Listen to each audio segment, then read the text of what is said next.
Okay, welcome to the post-trade deadline edition of the Sumer Sports Show. I'm Eric Eager. I'm one of the VPs of Sumer Sports. I'm joined by the CEO of Sumer Sports, Thomas Dimitroff. Thomas, how are you doing now that you know that which teams are buying and which teams are selling right now at the deadline? Well, look, I mean, this has been a crazy week. We've talked a lot about it. And then you had to wake me up at 3 a.m. with a text. At least that's when I woke up, indicating that there was a firing of a head coach and a general manager across the country, which kind of has me a little bit reminiscent. Fairly similar timing, right? I mean, give or take 3 years ago in my situation. So I know Josh McDaniels, and I have Dick McDaniel, and I have appreciation for him, as well as Dave Ziegler. I mean, they're football people from the Patriot paradigm. I don't know how much we want to talk about that. I know we want to talk about deadline, but I'm just saying that's where my head is right now. It's Right. Yeah, it's interesting because as somebody who's kind of not been in the league, right? Like I've been working in football for 7 years, but I've not had the experiences of that. I'm doing some work at like 1 a.m. and all of a sudden I see the text from the Vegas Raiders. I'm like, is this a joke? Like, is this because it felt like not the time that this normally is done. It also felt a little bit early in the season. And it was very surprising to me. And then of course, like me, this is like the learning experience for me. Like you guys were what 0-5 when this happened in 2020. So it was like very similar. And then it was a similar situation in that both you and Dan both got let go at the same time. So I probably should not have sent that to you in the middle of the night when you're like half awake and you're like getting, flashbacks of back then. So I apologize for that. I think it's when you think about kind of like, you think about Josh McDaniel, right? And you think about his time in Denver, the time in between, and very successful in New England in between. It made sense to give him another shot, right? And I think that, if you're Mark Davis, the Patriot paradigm has not necessarily had the best luck in terms of coaches, but Josh McDaniel seemed to have a lot of characteristics of guys who had success, right? When you think about Pete Carroll, right? Pete Carroll was the Jets head coach in 1994, the Patriots coach in 97 through 99, takes a decade and a half almost off of coaching NFL, comes back and has done really well, right? Dick Vermeil was, the Eagles coach for a long time, took a decade and some off, came back to the Rams, won a Super Bowl. There's a lot of precedent for and you think of like other coaches who have struggled, right? Like Eric Mangini had some luck with the Jets, got fired, got the Cleveland Browns job immediately after, and it wasn't as successful. I do think that I don't fault the Raiders for giving Josh McDaniel a chance because I do think that there's precedent for somebody who has struggled in the past. Even Bill Belichick, right, the best coach of all time, 1991 through 95 with Cleveland. He had those stints where I was talking to Sean on the ride in, where like he was like the head coach of the Jets twice without coaching a game, but he had like a half a decade between him being a head coach in the NFL, and that obviously worked really well. So there's like precedent for that, and so I think a lot of people are saying, "Oh, this is a huge flub by Mark Davis," and I'm like, I get it. I actually get like giving him a shot, and in some cases, sometimes it makes sense to move off quickly when you know it's not working out, and I think that both of those things are okay to say as far as how this is concerned. There's no doubt in my mind that Mark Davis should have given him a shot, or someone else in the NFL another shot, because Josh McDaniel is, regarding offensive scheme, and he is. I hate throwing around the word genius, but he is massively adept at doing what he's doing. He knows about that. Obviously, things didn't go real well in Denver. It started off really hot. Here we are again in that situation, which is unfortunate for Josh. As far as Dave Ziegler, first time, he was in his second year, first time, he's a personnel director, gets an opportunity to come in and pair with the guy that he paired with and knew well in New England, right? They worked together. Mm-hmm. That's a positive, right? You don't have to learn each other's idiosyncrasies. You know each other and you can work together. So to me, it seemed like a really good let's give it a shot, right? I mean, and look, there are so many mistakes made in this league. We know it. Some work, some don't. Some people sit in that seat for 2 years, some 12, very few 20, but it happens every once in a while. But it's usually in that single digit area, right? 3, 4, 5 years, and then there's a changeover.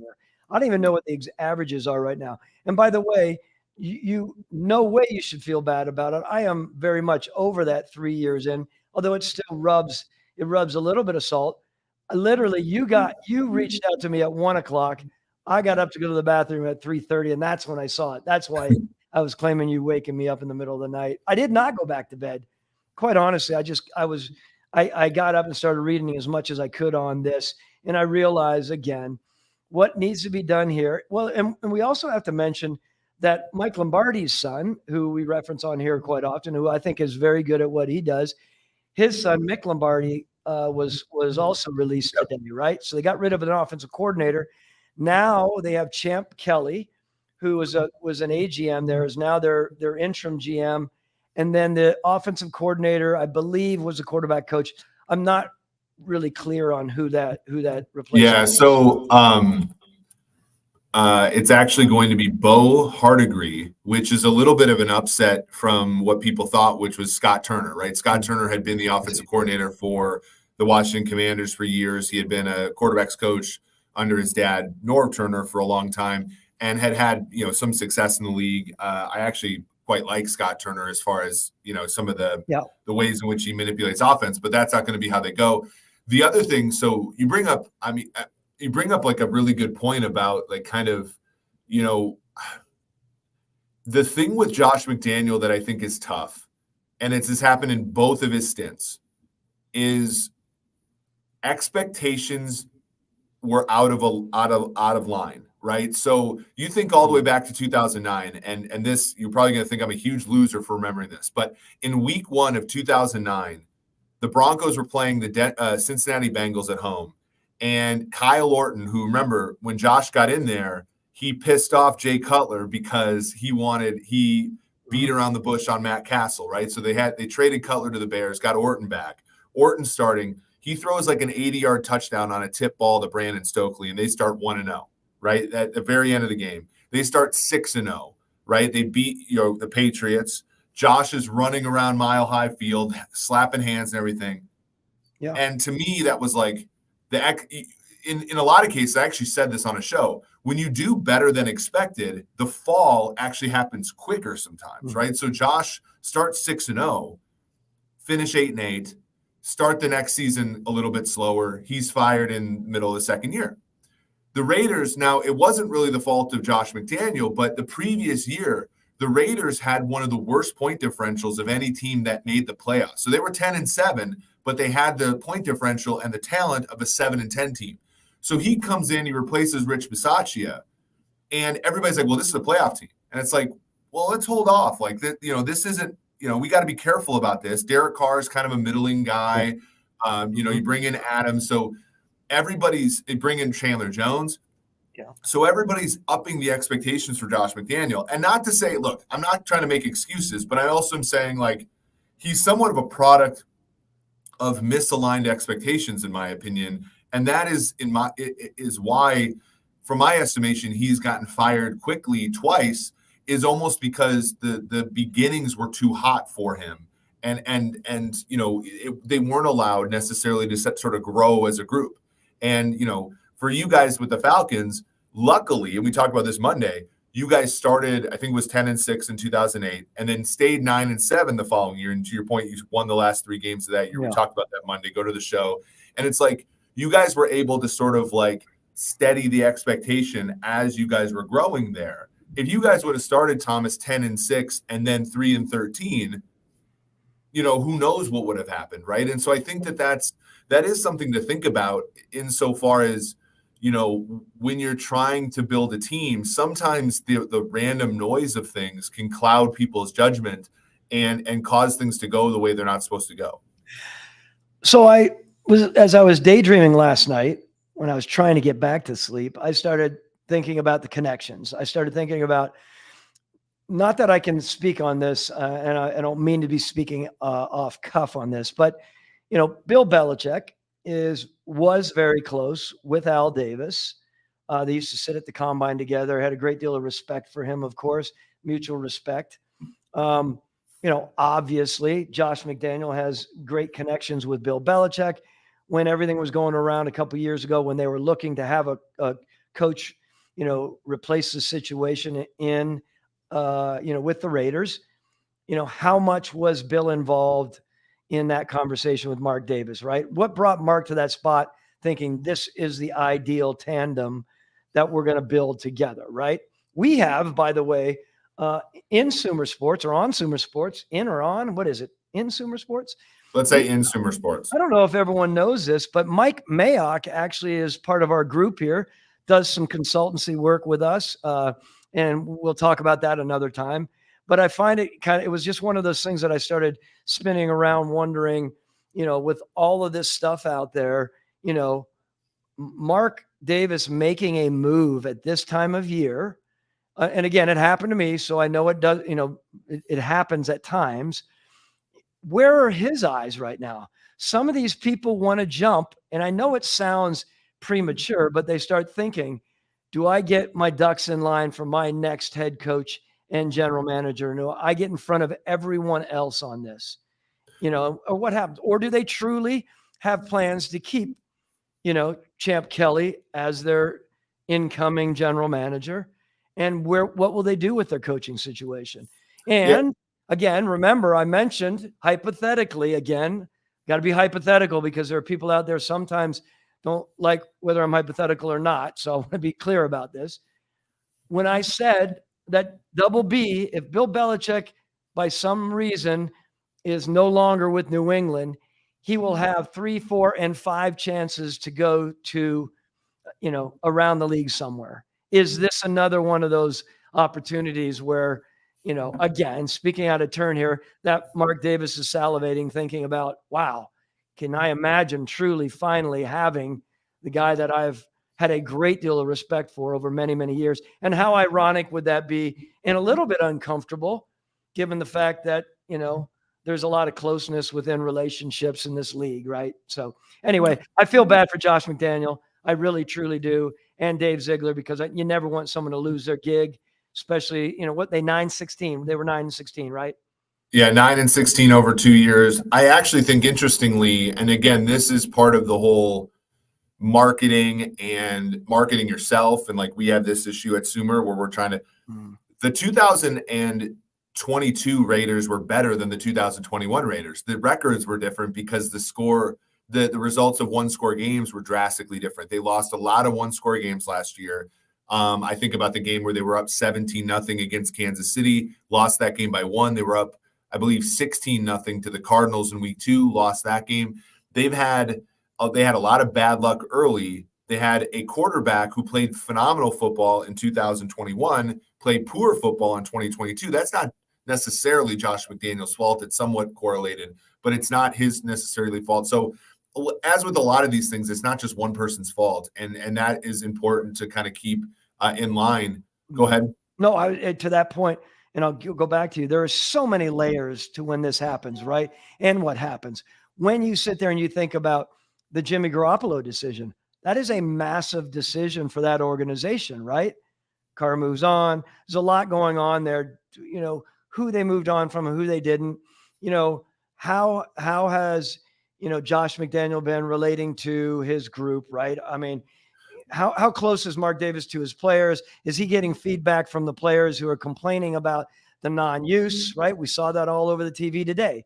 Well, Exactly. Chandler Jones goes on kind of like a, I don't want to speak ill of Chandler Jones, but like Chandler Jones has been arrested multiple times this year for actions in the community that have been, I don't know if they're mental illness driven or whatever, but like that's not great either. And that's not necessarily something that you can go with. Now, here's an interesting question, Thomas, as we close this thing up on the Raiders, because Antonio Pierce, a linebacker formerly of the Washington Commanders and the Giants, a Super Bowl champion, he's going to be the head coach.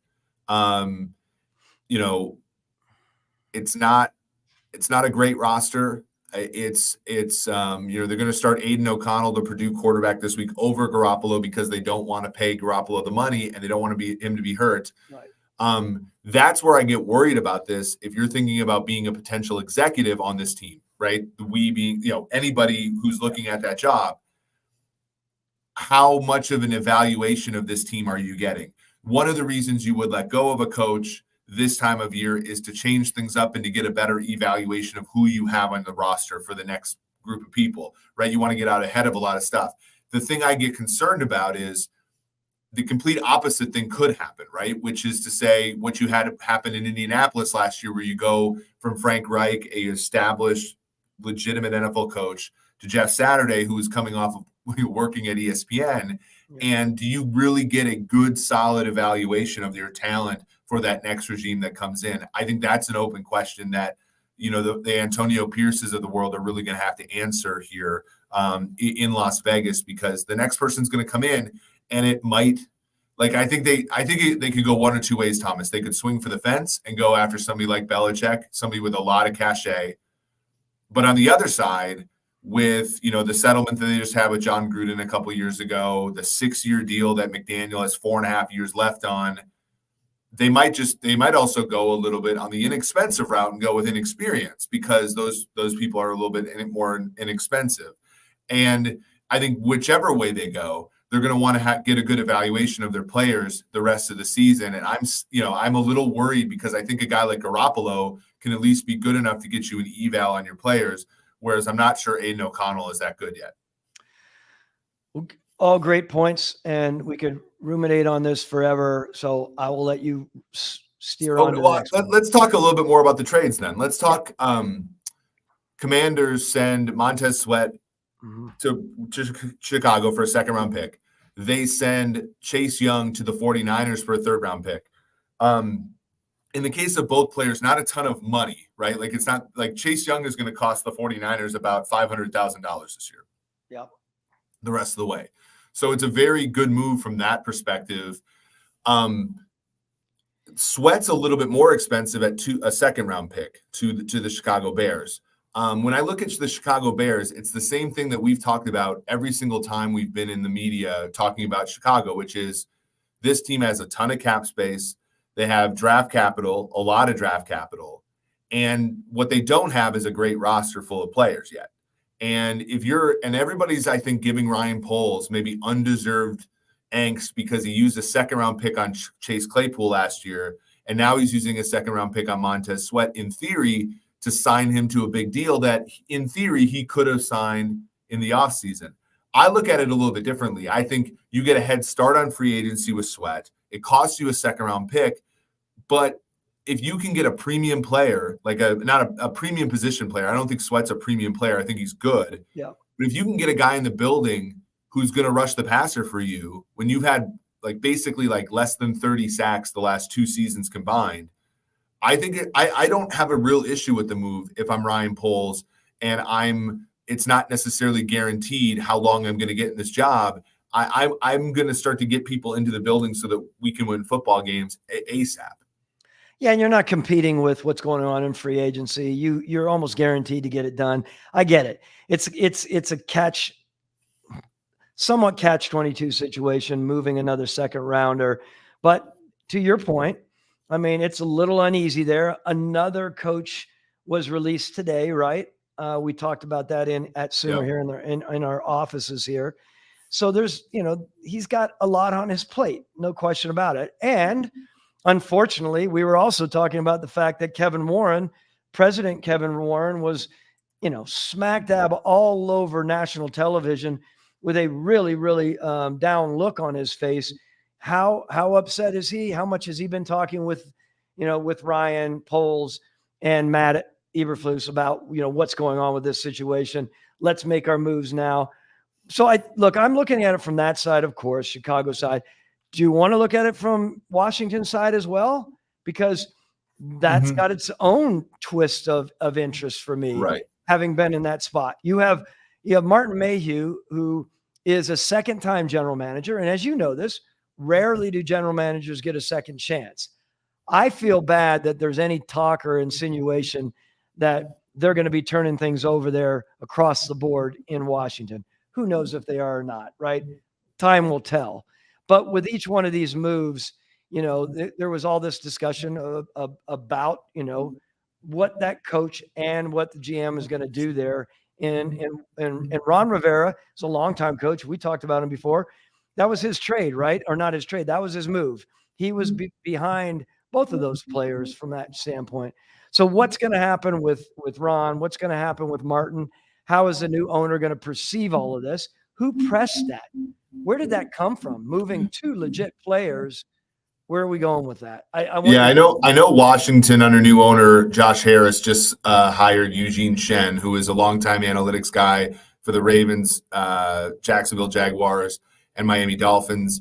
Reportedly, he was part of those trades, and I think a lot of people who are kind of that analytical ilk are more willing to sell off pieces, although we'll talk about the Vikings in a second. So I think it's partially that. I also think, and this is an interesting thought discussion for us, it's like they also just had a lot of money already tied up in their defensive line, right? When you look at Jonathan Allen as a first-round pick from a long time ago, he got a contract. Daron Payne, a first-round pick from a long time ago, he got a contract. And so you go Sweat in the first round in 19, Chase Young in the first round in 2020. Like, are you really going to put $100 million per year into your defensive line when you haven't really seen results? This is a team that's one of the worst defenses in all of football from an efficiency standpoint. And here's the other part that's interesting. They kept their offense together, right? No trade of Terry McLaurin, no movement of offensive pieces. Like, basically what Washington is doing, Thomas, is they're going to get an eval on Sam Howell. If Sam Howell's good, like, their defense is not going to keep them from getting an evaluation of Sam Howell. If Sam Howell's good, they'll win some of these games, and they won't have to draft a quarterback, and they'll take another premium position player in the middle of the draft. If Sam Howell ends up not being particularly good, they'll be in the top part of the draft and get to pick a quarterback. And, when you have, this as much as anybody, when you hit on a quarterback, those other moves, whether you have 4 great defensive linemen or 2, doesn't really matter as much as that quarterback. So I think that, to me, that's what they're doing. They're getting an eval on Howell. They're selling off pieces in case Howell doesn't work. And, those pieces, like Sweat's a good player, Thomas, and you evaluate better than me. You obviously have evaluated him, but I don't put him in that like $30 million a year edge category, right? I put him in more in like the 18 to 20. And so if you're going to have to compete with him anyway, you might as well get a second-round pick in that situation. Chase Young's a little different because he's a second overall pick, but that knee, Thomas, is like, I've talked to a lot of people in the league yesterday, and they're just not considering Chase Young because his knee there's just so much uncertainty with respect to his knee. Yeah, this comes back to the situation where there are always layers when you're making that decision as a general manager and as a head coach, right? To move D linemen, even if they are upper tier and might not be top tier, it's pretty tough to move those guys, especially after you've invested in them. There's got to be legit reasons that they're moving on. One is a knee situation, potentially. One could be from a finance standpoint. There's no way that these guys are performing up to that level. They probably already, of course, they've had their discussions with agents, the agents and their representation to make a decision. But, I mean, again, how that goes down, think about all this, everyone. Ron Rivera has been pretty animated on the sideline, right? Where does he think his world is right now? How does he get into conversations with an owner or the owner's group when an owner is like, hey, we need to, who have basketball background, right? I had this discussion the other day. It's complicated to admit to people. We had it together. I've had it on another pod as well, where you admit like, hey, we're not doing that well this year. Let's plan for next year. When you're a head coach and a general manager, that, like, I'll raise my hand, I was there, when the seat starts getting hot and you're not sure if you're going to be around, or you don't necessarily know what the situation is going to be like. And then you have the discussion like, why don't we move for next year? And you're saying, no, I want to win as many games as possible to survive. And I had that before, both with Mike Smith and Dan Quinn, right? You get into that discussion as GM and head coach. And then if your owner at all is pushing, and we don't know what the owner's been saying, but if the owner is pushing, let's think about next year, and you're wondering about what your situation is, not to beat it to death, that is those are tough decisions to make. And how much banter do you get into with your owner on that? How much do you fight him on that? Yeah, it's so hard, right? Because Ron Rivera is certainly not coached poorly enough to get fired. Like 100%. I think he's coached, and not to say that he's been, one of the top coaches in football, but he certainly has earned the right to play out his string in Washington.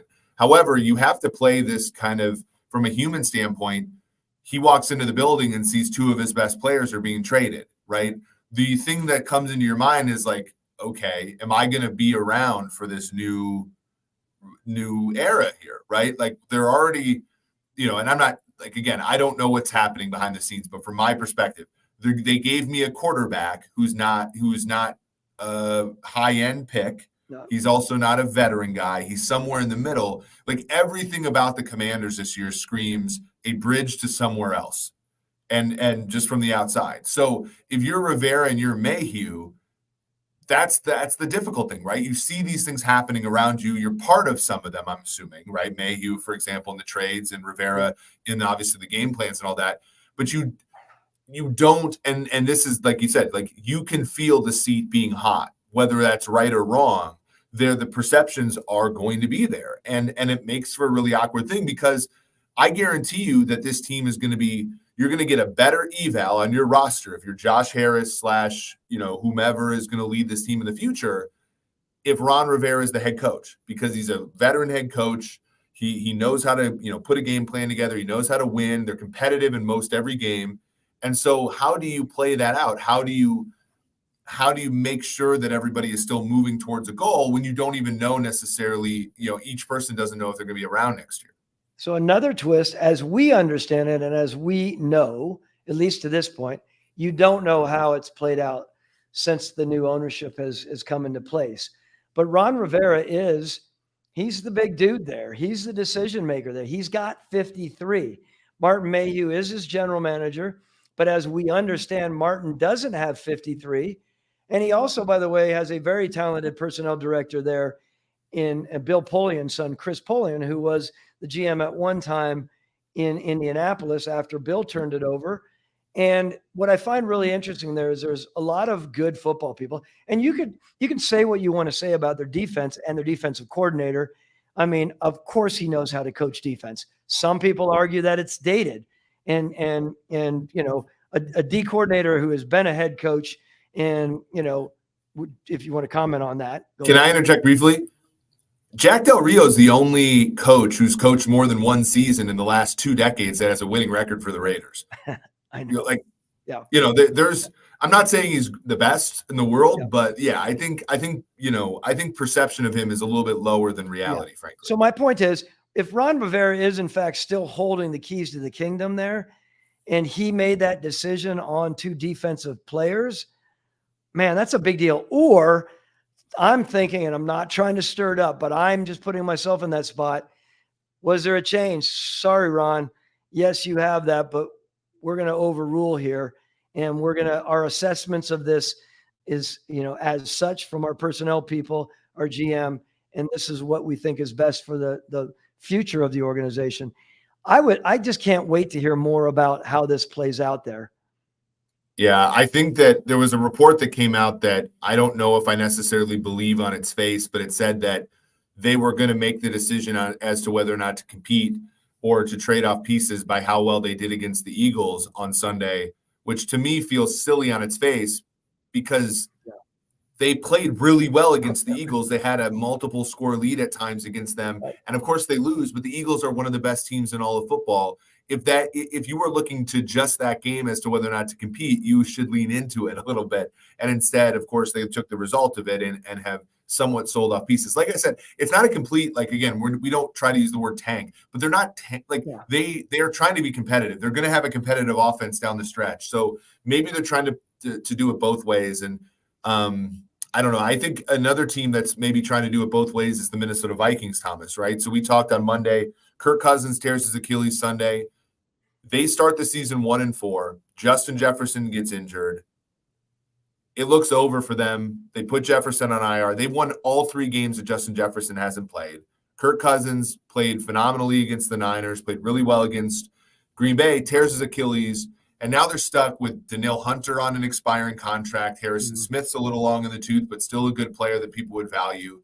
And instead of doing any selling, they did trade Ezra Cleveland, one of their guards, to Jacksonville, but they had Dalton Reisner in that spot, so it was kind of that thing.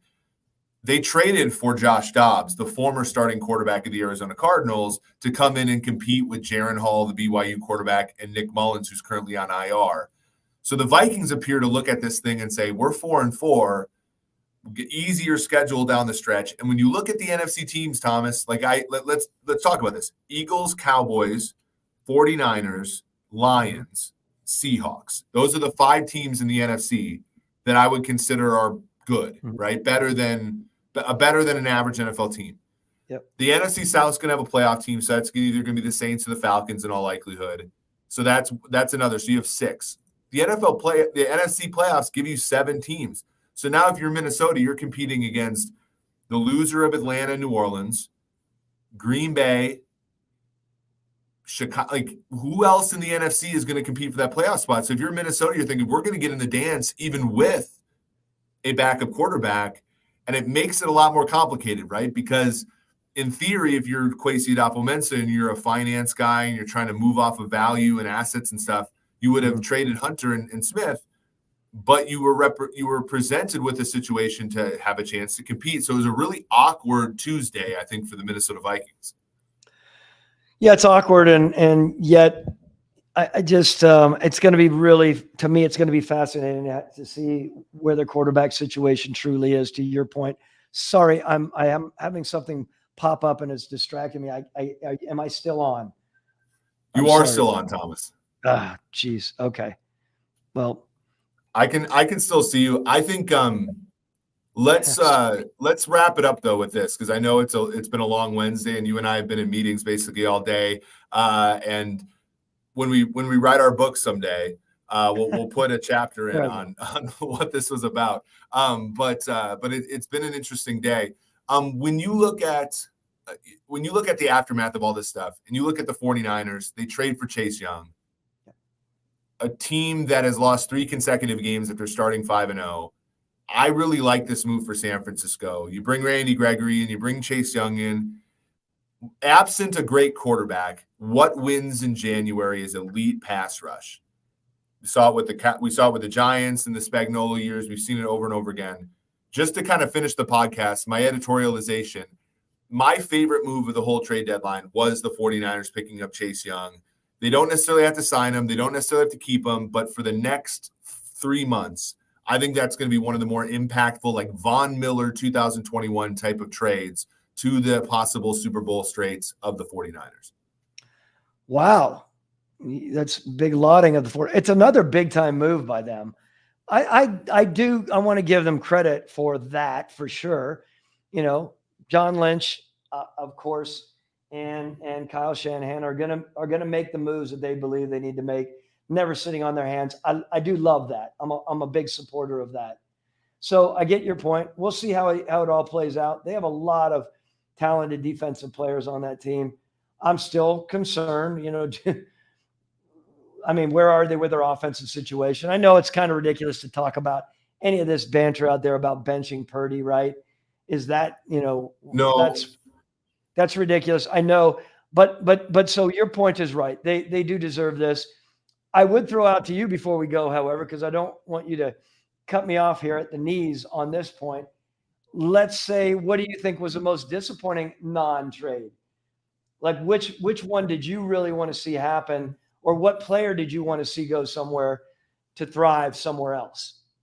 Yeah, I think that this was not going to happen because Tennessee won and Will Levis looked so good on Sunday. And so there's optimism there. And, you know, you and I were kind of down on this team in the last few podcasts, but like the Titans probably are viewing themselves as a contender now. But I would have loved to see DeAndre Hopkins go and play for Buffalo. I know Buffalo went and sent a 4th round pick a 6th-round pick, I think. I can't remember the compensation, to Green Bay for Rasul Douglas, who's a good zone corner who can play for them without Tre'Davious White. But I would have liked to seen Buffalo, who's currently leading the league in EPA per play. I know it's quietly, but they are playing pretty well, even though their record is only 5-3. I would have liked to seen Buffalo go out and get a wide receiver to complement Stephon Diggs and Josh Allen. I really would have liked to have seen that, but I can understand after DeAndre Hopkins goes for 3 touchdowns on Sunday, how the Titans wouldn't have been necessarily all that keen to trading him, especially because they're trying to get an eval on Will Levis, and it's going to be a lot harder when your wide receivers are all gone. So I understand why it happened, but I'm a little disappointed that a team like Buffalo wasn't going to revamp their offense a little bit through the trades. I was probably looking closely to see what was going to happen with Brian Burns, right? And Carolina, and where he would go, and was it time for him to go somewhere else? What was the best approach that way? They decided not to do that, and I'm sure Scott Fitterer has a strong reason why. And of course, I think he's a heck of a football player. I really do. How much they get out of him is going to be really important. And how I just thought there were going to be more teams out there knocking on that door. They ostensibly had an offer last year, right? I mean, two future firsts for him was the offer on the table last year, which in hindsight doesn't look like a good turn down by Scott Fitterer. But who knows? Like, we've said this a lot of times, like, if you believe in your heart that you might never actually get to use those picks, then it's a different calculus. If you're somebody who's established like you were in the middle of your tenure, you could look to the future like that. Whereas if you're a guy like, Carolina, where, you look around the league and Dave Ziegler's losing his job a year and 8 games into his tenure, it's hard to think about trading those picks. I will say this, and I'm not trying to – Thomas Brown was pretty good last week. I like what I've seen from I was going to say Stroud Young the last couple of games. They're 1-6, granted, but they're only New Orleans is 4-4. You're not that far back from that division, and we've seen Atlanta and New Orleans really struggle to really take a hold of this season. So I think if you're Carolina, you say, look, you have one of the top 5 easiest schedules in the NFL per SumerSports.com. Maybe you're just trying to win. Maybe you are. Look, I think there are some good players out there that I thought were going to be moving, as we mentioned, and I just wanted to throw that out to you because, again, as I also mentioned on Monday, a lot of these GMs are looking more closely now because it's brought up, and because sometimes their owners knock on their office door and say, "What about A, B, and C, and X, Y, and Z in the trade market?" And you have to do your due diligence. But deep down, because you have friends in the business or these guys are your connections, are you going to trade? You're going to reach out to the guys on some of these teams. Are you trading this guy? And their response is, hell no, I'm not trading him. That came up because Ian Rappaport said it.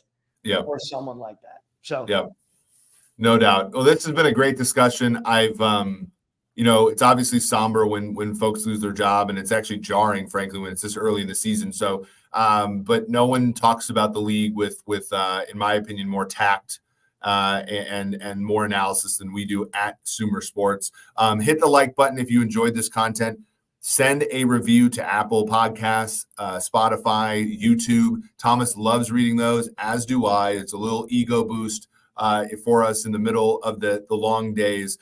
This has been a great podcast. Thomas, do you have any parting words for the crowd here? No, you're doing well. Keep on your awesome. roll. Well, so for Thomas Dimitroff, this has been Eric Eager. This has been the Sumer Sports Show.